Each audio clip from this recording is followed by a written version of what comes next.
इस पर राजनीतिक तेज हो गई है। फिलहाल एक बात तो तय है, ये मुद्दा कहीं कांग्रेस के गले की फांस भी बन सकती है, क्योंकि कांग्रेस कार्यकर्ताओं पर इस वीडियो को फैलाने का आरोप लग रहा है और टीम दीपेंद्र से 2 आरोपियों को गिरफ्तार कर लिया है। अब पुलिस उनसे पूरे मामले की पूछताछ करेगी। पूछताछ के बाद जब इस पूरे मामले का सच सामने आएगा तब देखना होगा कि राजनीति में क्या नया मोड़ आता है। बीजेपी का कहना है कि अपनी साख बचाने के लिए कांग्रेस इस हद तक गिर गई है कि बीजेपी नेताओं की छवि बिगाड़ने के लिए इस तरीके के गंदे वीडियो तक का इस्तेमाल कर रही है। वीडियो वायरल कर नेताओं का नाम इससे जोड़ा जा रहा है ताकि जनता के बीच में बीजेपी नेताओं की छवि खराब हो सके।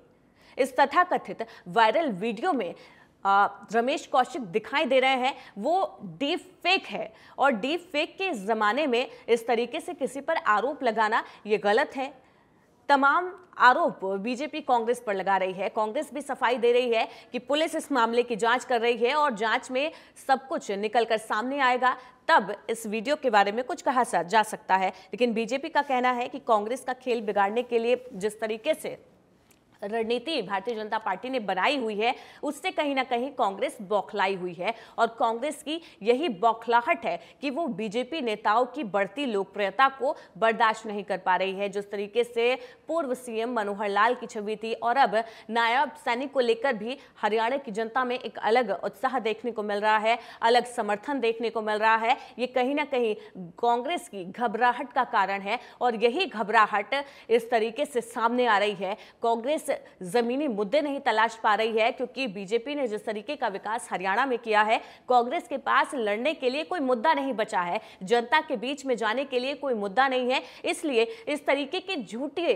तथाकथित वीडियो वायरल कर बीजेपी नेताओं की छवि बिगाड़ना चाहती है ताकि लोकसभा चुनाव में इससे नुकसान हो पार्टी को। लेकिन जनता सब जानती है और जनता जानती है कि भारतीय जनता पार्टी के जो नेता हैं वो किस तरीके से विकास का काम करते हैं। जनता से जुड़कर वो प्रदेश की छवि को सुधारने के लिए, विश्व स्तर पर लाने के लिए काम करते हैं। इन सभी चीजों को लेकर जनता सतर्क हो चुकी है और अब इन झूठे स्कैंडल में, इन झूठे आरोपों पर जनता विश्वास नहीं करेगी। इस तरीके के आरोप भारतीय जनता पार्टी की तरफ से कांग्रेस पर लगाए जा रहे हैं। हालांकि कांग्रेस भी अपनी सफाई में कह रही है कि इस मामले में उनका कोई लेना देना नहीं है, पुलिस अपनी जांच कर रही है, पुलिस की जांच में जो कुछ होगा वो सामने आएगा। फिलहाल इस मामले में दोनों तरफ से बयानबाजियां तेज हो गई हैं। बीजेपी आरोप लगा रही है तो कांग्रेस सफाई दे रही है और कह रही है कि इस तरीके के जो वीडियो है तथाकथित, इसमें उनका कोई हाथ नहीं है। फिलहाल चरित्र हरण की राजनीति पर हरियाणा में कांग्रेस फंसती हुई नजर आ रही है।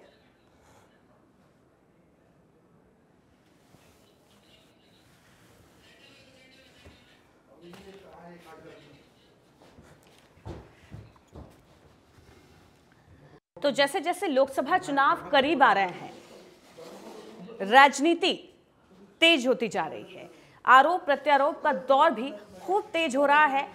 हर हद यहां पर अब टूटती हुई नजर आ रही है। तमाम आरोप दोनों तरफ से लग रहे हैं। एक तरफ हरियाणा में जो तथाकथित वीडियो वायरल हुआ है सांसद रमेश कौशिक का, बीजेपी आरोप लगा रही है कि षड्यंत्र के तहत, साजिश के तहत ये किया गया है क्योंकि कांग्रेस हरियाणा में अपनी सत्यता को जानती है और कांग्रेस को पता है कि उनका कोई भी जमीनी आधार यहां पर नहीं बचा है, इसलिए वो इस तरीके के षड्यंत्र रचकर बीजेपी नेताओं की छवि बिगाड़ने का काम कर रही है। आज इसी पर चर्चा करेंगे। हमारे साथ मेहमान जुड़ चुके हैं, उनका तारुफ आपसे करा देती हूँ। हमारे साथ वरिष्ठ पत्रकार संजय राय जुड़ चुके हैं, इनके साथ ही राजवीर रोहिला भाजपा प्रवक्ता हमारे साथ जुड़ चुके हैं, टीना करवीर कांग्रेस प्रवक्ता हमारे साथ जुड़ गई हैं। सबसे पहले टीना, मैं आपसे जानना चाहूंगी, जिस तरीके से वायरल वीडियो हुआ और उसमें अब प्रभारी विप्लव देव का नाम जोड़ा जा रहा है, 2 गिरफ्तारियां भी इसमें हुई है। बीजेपी आरोप लगा रही है कि कांग्रेस के पास हरियाणा में कोई भी जमीनी आधार नहीं बचा है, जमीनी मुद्दे नहीं बचे हैं, इसलिए बीजेपी नेताओं की छवि खराब करने के लिए इस तरीके के षड्यंत्र रचे जा रहे हैं। क्या कुछ कहेंगे आप? देखिए, हरियाणा के संदर्भ में बात की जाए तो देखिए, हम इससे पहले हम सरकार में रहे हैं, हमें पता है कि किस तरीके से राजनीति कार्य करते हैं, किस तरीके से काम किया जाता है। लेकिन आप देखिए कि भारतीय जनता पार्टी, अभी इनके एक नेता है राम दुलार गोंड, 25 साल की सजा हुई है उनको नाबालिग के रेप में, तो वो भी हमने करवाया है। यही विपक्ष पर ही ठीकरा फोड़ दीजिए। अभी इनके एक नेता है लेकिन यहाँ पर हम बात तथाकथित वायरल वीडियो की कर रहे हैं। सांसद रमेश कौशिक की जो वीडियो वायरल हो रही है, नहीं देखिए ये इनके काम है, इनका चाल चरित्र चेहरा यही है। भारतीय जनता पार्टी के नेताओं का चाल चरित्र चेहरा, मेरी बात ध्यान से सुनिएगा, यही है इनका, यही सच्चाई है। क्योंकि इनके नेता नाबालिग बच्चियों के रेप में पकड़े जाते हैं और कोर्ट उनको सजा देता है। लेकिन जो दो गिरफ्तारियां हुई हैं उनको टीम दीपेंद्र से जोड़ा जा रहा है। मैं वो नाम भी आपको बता दूं, सोनू मलिक और धर्मेंद्र मलिक टीम दीपेंद्र के सदस्य हैं। अगर कांग्रेस का लेना देना नहीं है तो इन दोनों की गिरफ्तारियां क्यों हुई हैं?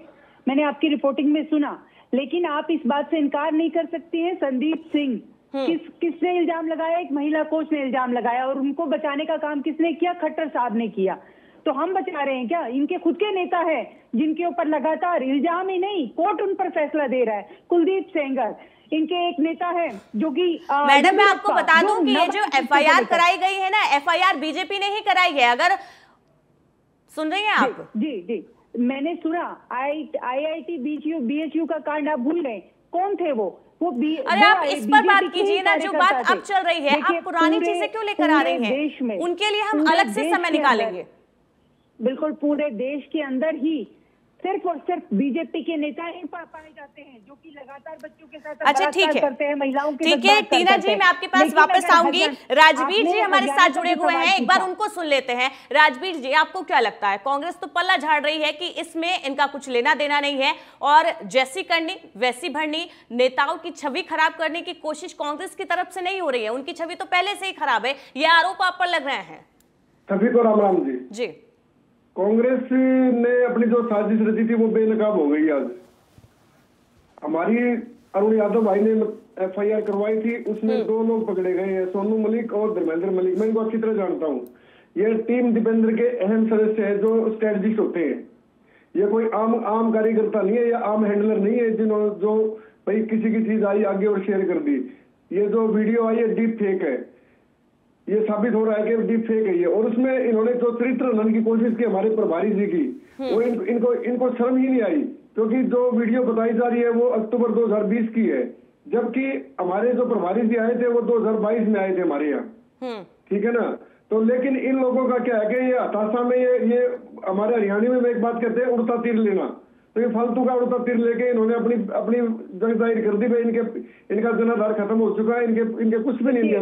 कितनी भी छवि को चमकाने की कोशिश करें, हम कोई छवि नहीं चमका रहे। हम सुनिए हमारे मुख्य प्रवक्ता जी ने आज बयान के लिए बयान देकर स्थिति स्पष्ट कर दी।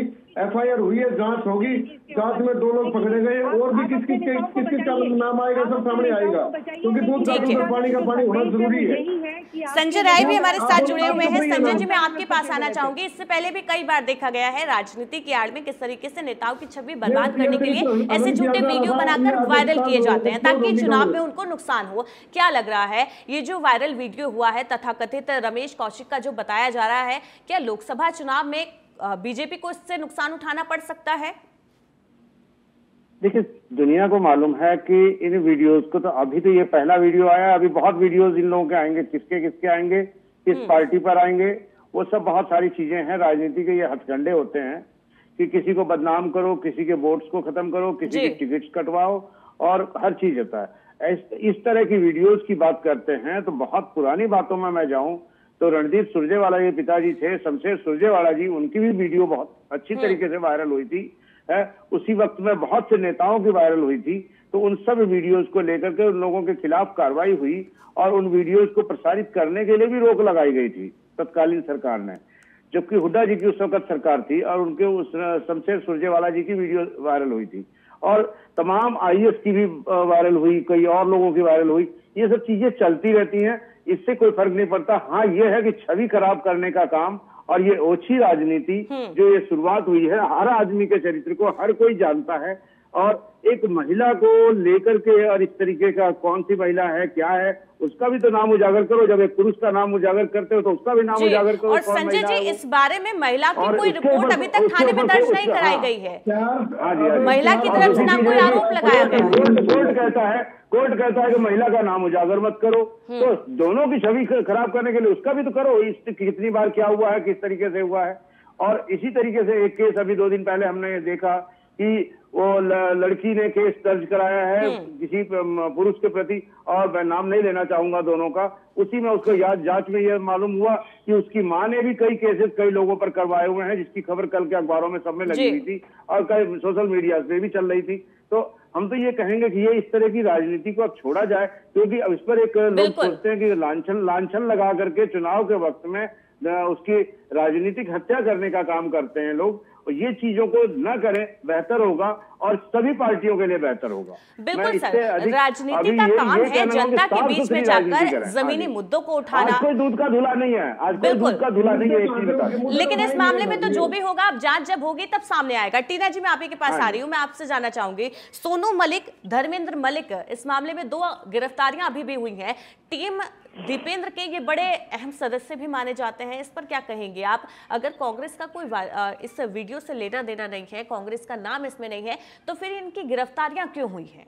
और अभी तो शायद गिरफ्तारी हुई है, पूछताछ में और भी नाम सामने आएंगे।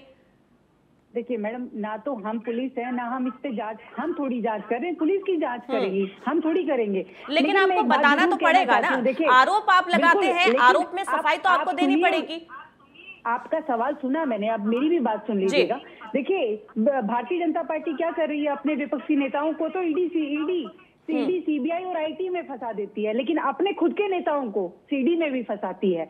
तो कहीं ना कहीं ये तो जांच का विषय है। लेकिन हाँ, सबने देखा है अजय रावत जो यूपी के हैं उनको किस तरीके से, तो ये बीजेपी खुद की रणनीति भी हो सकती है, बीजेपी की भी साजिश हो सकती है। अपने नेताओं को कैसे फंसाया जाता है ये बीजेपी बहुत अच्छे से जानती है। जिसको टिकट नहीं देना होता है वो भी ऐसे करती है। तो ये राजवीर जी सुन रहे हैं, इस पे मैं कुछ सुन रहे हैं ना आप टीना जी की बात, जिनको टिकट नहीं देना होता उनको ऐसे फंसाया जाता है। खैर, इस वीडियो के बाद में अभी तक रमेश कौशिक भी सार्वजनिक मंच पर आकर कोई सफाई उन्होंने नहीं दी। आपको नहीं लगता उनको सार्वजनिक मंच पर आकर बताना चाहिए जनता को कि ये जो वीडियो है ये झूठा है और ये षड्यंत्र के तहत फैलाया जा रहा है, ताकि उनकी छवि खराब हो सके? इससे जनता का जो भरोसा है वो उन पर बढ़ेगा और जनता भी उनसे उम्मीद कर रही होगी कि वो आकर सफाई दे इस मामले में। एक बात सुनिए, मैं बताता हूँ, आता हूँ उसकी आपकी बात में। टीना जी ने एक बात कही, भारतीय जनता पार्टी उनकी टिकट कटवाने के लिए तैयार थी, है ना? मतलब भारतीय जनता पार्टी अपने प्रभारी को बदलना चाहती थी क्या? अभी भी तो पूछने वाला हूँ, बताइए ना।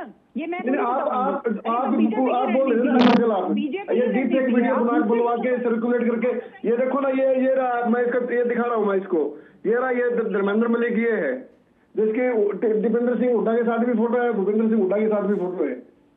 तो ये काम किसने किया? बताएं इसमें, तो ये किसने किया काम? तो अभी जांच होगी ना, भरोसा रखिए। आप दूध का दूध और पानी का पानी होगा। किसी का चरित्र हनन करके आप क्या साबित करना चाहते हैं आप लोग? राजवीर जी, मैंने जो आपसे पूछा है आप उसका जवाब दीजिए। आपको नहीं लगता रमेश कौशिक को आकर सामने सार्वजनिक मंच पर इस मामले में कुछ कहना चाहिए, ये बताना चाहिए, ताकि जनता का जो भरोसा है वो उन पर पुख्ता हो सके? जांच होगी, जांच में सब सामने आएगा और सार्वजनिक मंच में भी आएंगे जो भी है। देखिए, जांच प्रक्रिया के बारे में सब जानते हैं, कब जांच होगी, चुनाव करीब है और जांच में कितना समय लगेगा, तब तक चुनाव होकर निकल जाएंगे। जनता कैसे भरोसा करे? जनता का भरोसा भी तो पुख्ता होना चाहिए ना, उसके लिए तो उनको सामने आना पड़ेगा। 2020 का वीडियो 2024 में सर्कुलेट कर रहे हैं, इनकी मंशा देखिए ना आप, और इनके लोग ही पकड़े जा रहे हैं। अच्छा,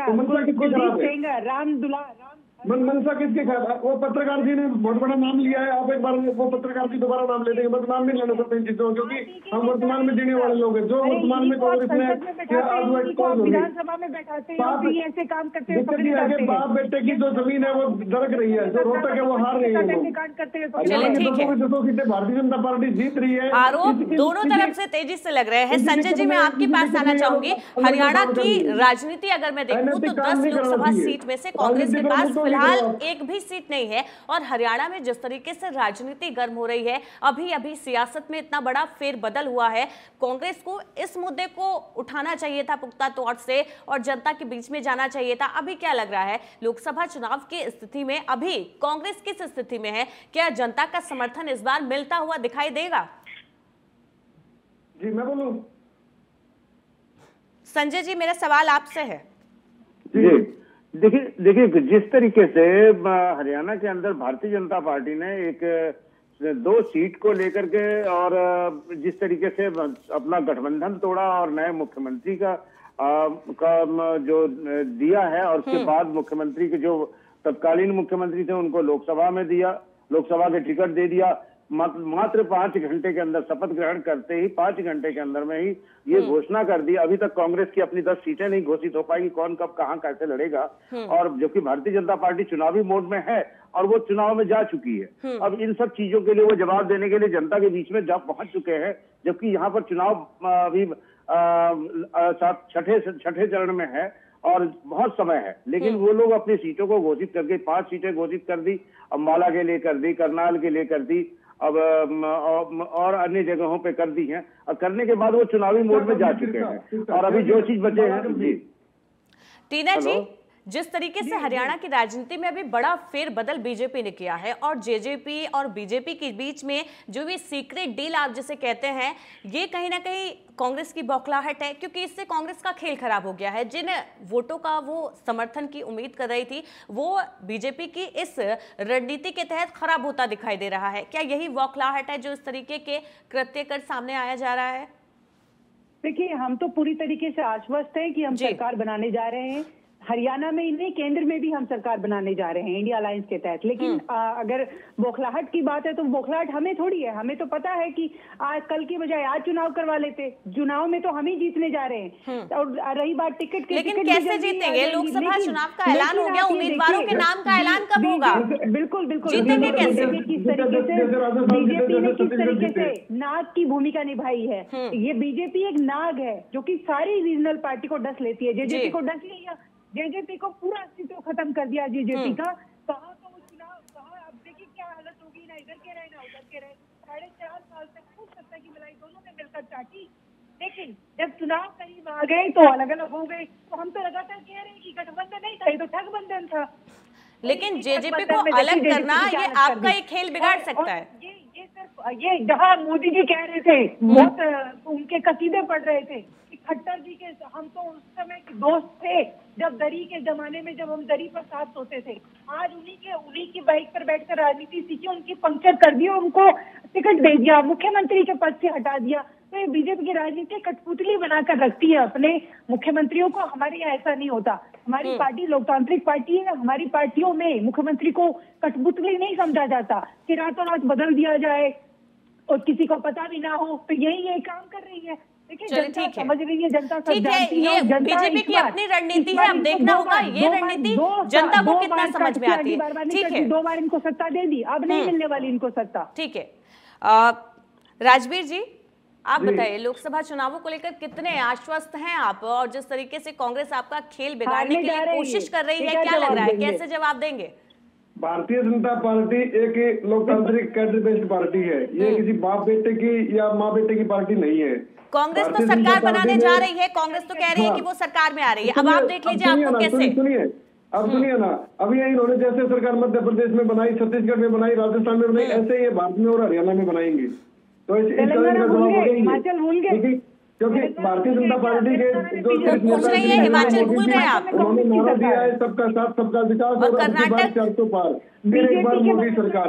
यही नारा हम धरातल पर उतारने के प्रयास में है और 10 की 10 सीटें हम जीत रहे हैं। हम लोगों ने 6 सीटें घोषित कर दी है। लेकिन कांग्रेस का तो यही नहीं पता ना कौन कहाँ से लड़ेगा। इनके तो कोई, इनके जो नेता, बड़े नेता टिकट नहीं पकड़ रहे वो।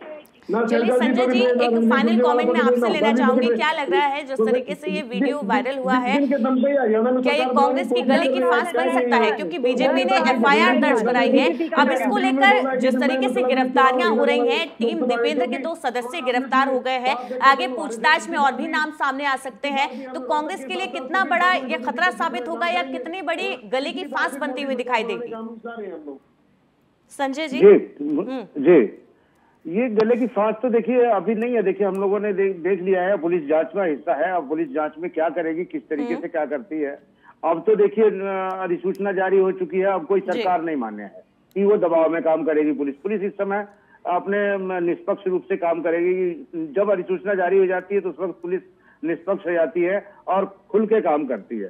नंबर 1 बात, अब ये जांच में आ जाएगा कि कौन किसने और किस तरीके से करवाया है और ये कब की थी। दूसरी चीज है जी जी जी, सरकार का दबाव हर सत्ता का होता है टीना जी। जब जो सरकार जिस जगह होती है वो सत्ता का दबाव रहता है। अभी नहीं होता। अभी जब अधिसूचना होने के बाद चुनाव आयोग उस पर कार्य करता है और इस वक्त कोई भी कुछ नहीं कर सकता। दूसरी चीज है कि मैं एक ही चीज कहना चाहूंगा कि कांग्रेस इस समय अभी तक चुनावी मोड में नहीं पहुंच पाई है। अभी वो अपने टिकट्स के लिए और अपनी टूट को रोकने के लिए, क्योंकि अभी अगर डिसाइड कर देती है 10 के 10 तो कोई ना कोई कहीं भागेगा, कहीं ना कहीं भागेगा। चलिए ठीक है, यानी कि कांग्रेस को भी अपनी रणनीति पर मंथन करने की जरूरत है और चुनावी मोड में उतरने की जरूरत है। ठीक है, आप तीनों का बहुत बहुत शुक्रिया, संजय जी, राजवीर जी और टीना, हमारे साथ चर्चा में जुड़ने के लिए और अपनी बात रखने के लिए। तो रमेश कौशिक के तथाकथित वीडियो के वायरल होने के बाद खुद सांसद सवालों के घेरे में है। वहीं इस मामले में अब प्रभारी विप्लव देव का नाम जोड़ने पर राजनीति और गर्म होती जा रही है हरियाणा में। बहरहाल अश्लील तथाकथित वीडियो मामले में विप्लव देव का नाम जुड़ रहा है और भाजपा के नेता दीपेंद्र और उनकी टीम के सदस्य गिरफ्तार हो रहे हैं। उनकी टीम पर अफवाह और गलत खबर फैलाने का आरोप भी लग रहा है। ऐसे में देखना होगा पुलिस की जांच में क्या कुछ सामने निकल कर आता है और ये कथित वायरल वीडियो हरियाणा की राजनीति में क्या कुछ तूफान मचाकर जाता है। फिलहाल के लिए चर्चा में इतना ही। लगातार खबरों के लिए बने रहिए TV 27 न्यूज के साथ।